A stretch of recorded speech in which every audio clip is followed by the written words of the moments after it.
নমস্কার। সিংহ, জীবনে অনেক মুহূর্ত আসবে, সেখানে তোমাকে চুপ চুপ করে লক্ষ্য করে যেতে হবে।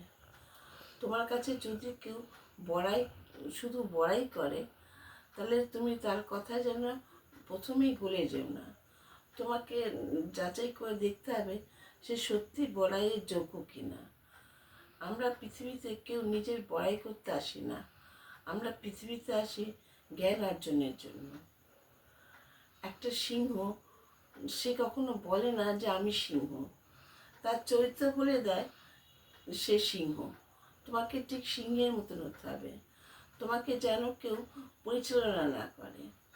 তারপর একটা মনে রাখতে হবে, তোমার যা দেখাও তুমি, তার থেকে তোমার বেশি থাকতে হবে, আর তুমি যা জানো তার থেকে তোমার কম বলতে হবে।